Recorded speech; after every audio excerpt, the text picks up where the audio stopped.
Hello and welcome to the Market Motivators Report. I'm Kelly Kleiman.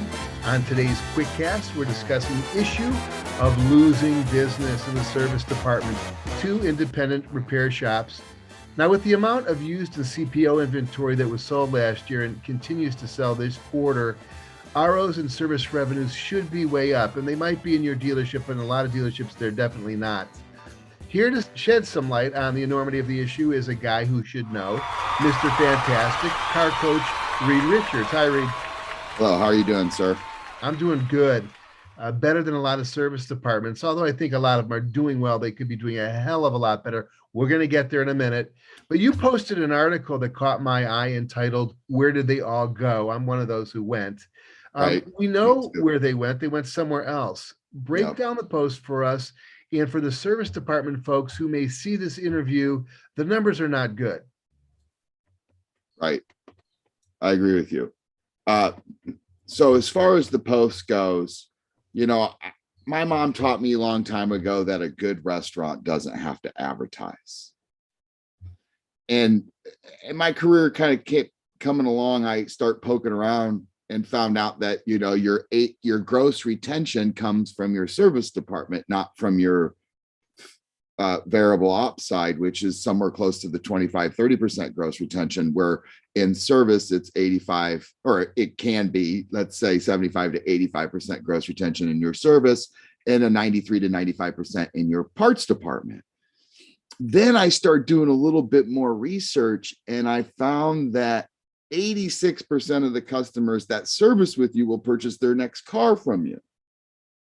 And then I found out that repeat and referral close higher, sell easier, spend less time, have more fun, frequent more. And I start wondering why, we have such a huge gap when it comes to the car business, where 70% of our customers are leaving after purchase after the first or after the 30,000 mile base. They're defecting and going somewhere else. Well, I've been in the business calling on 12-month no service inactive customer base for such a long time. And I hear the stories of why they left, and then it comes down to a communication gap between the fact that when the new car customer comes in the door, the advisor, either he's overtasked where he has writing too many ROs and getting a lot of status callbacks, or in return, it's somebody else looking at trying to minimize that situation. And when the new car customer comes in, they look at their computer and act busy. So where did they all go? Yeah. Well, that brings to mind the next question, which is, how important is the selection process of hiring service department personnel, i.e. service writers and management? Well, clearly, if in fact, I'm not speaking of anybody in particular, but he had quoted that volume is for vanity, gross is for sanity. And I was always volume brings gross kind of guy. No. But I've had that effort. When I worked for Coons Automotive, we took them from 56 to top 20, sold an additional 125 cars in 1 month situation in the CAT, which is considered the Central Atlantic Toyota, which is the second most aggressive market in the country. And my check didn't go up, but my effort really went out, in volume. And I could see that, I sold a lot of cars. But the thing is your sales department feeds your service department. So if you slow down here and it's just big grosses, well, then your service department starts to go lower, and you're only keeping 30% here and you're keeping 85% here, but it's going down because you're selling less cars. So just because you're getting this flyby, knock on your wood, cash is no good, finance cash that has a 42 to 48% charge backable, that happens all the time. You're counting on the reassurance money, but really the true beast is in the service department. I'm sorry, am I getting off track? No. Yeah, and that's where your retention. And so if the fact of the matter is, if the only person that can fire the owner is the customer by choosing to do business elsewhere, Well, by all means, I think that the service advisor and the service staff and the management and the technicians that work back there are the most important position in the dealership besides the operator. Well, that was going to be my next question, was going to be, would you consider service writers as important or even more important than the salesman?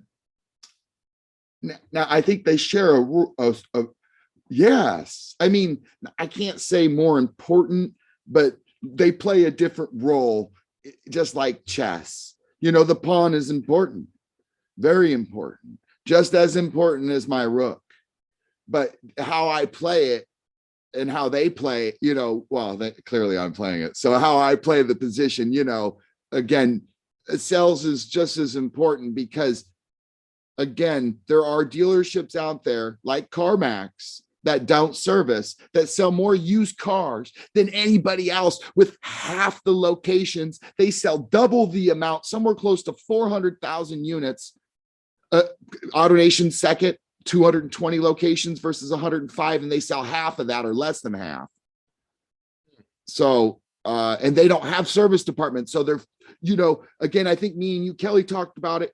We talked about the one thing, focusing on that one thing. And I think that that's the most important part, is that you can only do one thing at 100%. You can't do 100 things at 1% and be effective. So when you start thinning yourself out, and now you're working new cars, used cars, service, now you're F&I, now you're doing BDC, and you're trying to do all these things in-house, and you're not on top of it, and you're not actively involved in it, and you're not coaching, you're not creating independent, mentally strong people that aren't taking away all your time by you being the chief problem solver, and creating action plans and goals based off of those goals, those action plans, and asking for accountability and following through with that where there's actually growth, then not. Yeah. So I think that both positions are very important depending on, I know I'm getting a little off track. I skipped. Well, the point is that there's a lot of heavy weight on the shoulders of the people in service, because they actually can bring in more revenue. And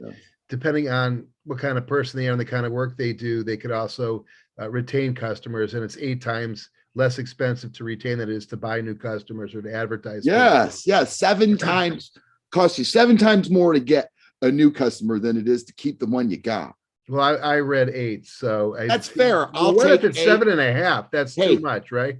Yeah, exactly. 1 is too many. Yeah. Well, you touched on it. So it's a lot of it's personality driven. I mean, a lot of it's personality driven. You can't train service writers and managers to exude trust and affability, but you can coach them to. So the next question is how. God, you're smart, Kelly. Well, I've been doing this for a little bit. That's awesome. I think you're probably I appreciate your intuition. Well, how does coaching fit customer retention in the service department? Well, so if you come to the service department and you get good service by TJ, let's say, and TJ enjoys and loves coming to work because he's achieving his personal and professional goals by getting coached, and then she comes back and he's still there and he's happy, and then she comes back and he's still there and he's happy, there's a reason why those customers come back. They build a relationship with those people. They get the people that come to work or more that are happy achieve more. They're just, I'd rather be around a happy person than somebody that's miserable. And I got treated that, and I get that. And I take my wife had a Kia. Thank God we don't have it anymore, but because the service departments around here, I apologize, are ungodly, horrible. I go in because I have something wrong with it. Clearly it's under warranty, but I get treated like a second-class citizen because it's a warranty and they don't get paid as much. So they just kind of shuffled me through a couple of different advisors till I ended up with the new guy. Yeah. And then he wasn't there the next time. Yeah. Because he got all the warranty. I understand where you're going. What people don't understand is that couple who's got that Kia also has a daughter who they just bought a vehicle. I got 7 kids. Yeah, right. Kelly. Yeah. And a big mouth. Right. So there's just a million ways that can go south. So what can be done to bring customers back and have, that have basically taken their business elsewhere, such as myself. Yes. And now I deal with a Subaru dealer out here. I really like the dealership. It's here in Thousand Oaks, but I have a guy, Gary, who I've been going to forever, and I would trust him beyond anybody else because I'm very familiar with him. What have you seen work?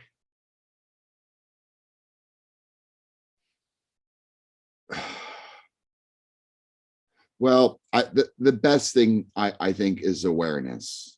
I think that's where it works, is when there actually is an open line of communication between the customer and the advisor, and that there is, like you said, longevity in employment with that advisor and the health of that advisor. I I think that, just what works is by making sure that you're communicating with your customer. So, a lot of times when I'm calling these 12-month no service customer base, they've all left because nobody communicated with them. When they had an issue or when they tried to call, they got an answering machine multiple times and nobody really, literally, I would say that almost 80 to 90% of those 70% that leave are all due to lack of communication or the illusion that it took place. So you're saying that it's not the lack of trust, it's just they didn't stay on them long enough or communicate with them to bring them back into the dealership. Yeah, because I see customers all the time coming back for the same problem. They come into the dealership and they got the same problem, and then they leave and they still have the same problem, and they come back and they still come back and they still keep coming back, as long as they run into a guy like TJ that's constantly staying up on it, making sure that they're touching the customer doesn't have to call. If I could eliminate the status callback, and that could be put on my my gravestone, Reid Richards eliminated the status callback. A customer should never have to call the dealership to find out what's going on with their car. I find that ferocious. I think it's the worst thing, especially when it comes to customer service. Yeah. Well, I totally understand that. I know my experience was pretty simple. The one time I did go to a dealer because it was a Volkswagen dealership, and Gary couldn't handle the particular issue. I was just to do a simple check, just to get a code. They wanted to charge me $100, and then I got my multi-point inspection back, and there was $2,700 where it was complete sticker shock. Yeah. So the question then is so it's personality driven, but it might also be processes driven. Do you know what it's going to psychologically turn off a customer when granted, hey, you need to get this done, but sometimes the sticker shock is so much greater to dealership than it is at an independent independent repair shop. Yeah, but you do get what you pay for. Yeah. I do agree. Like I could go to my guy and drop it off and be like, I need brakes. I'll come back to pick it up later in the day. And I'll be like, what's the bill? And he says, there's no bill. Here's your keys. And I'm like, what do you mean? I wanted brakes. He goes, you didn't need them. But again, when I drive, I lease my vehicles. Warren Buffett says it best: you buy things that appreciate, you rent things that depreciate. So I lease my vehicles. So I always have something new. So I always take it back to the manufacturer. But if I was to keep the car, would I take it to them when I'm out of warranty? No, I jumped over to Valvoline or Jiffy Lube or whatever just to get my oil changes until I trade out of it, because I hit my miles and go over. I don't keep the lease. I normally get out every year and a half. That's where the disconnect is, folks. I mean, this is a guy who's been in the business forever. Yeah. And he will still take his business to an indie. So something needs to be done, and you know how to do it. And it starts with coaching and changing the culture in the dealership. Where can you be reached, Reid? You can reach me on my cell phone. It's 402-578-1297. Again, that's 402-578-1297. It's been the same phone number since the year 2000. This isn't radio, so I could just flash it up on the screen. or at Reid, REID, at carmotivators.com. Yep, that is my email address. Good one. Reid, thanks for joining us. Yep, thanks for having me. Take care. It's been a pleasure.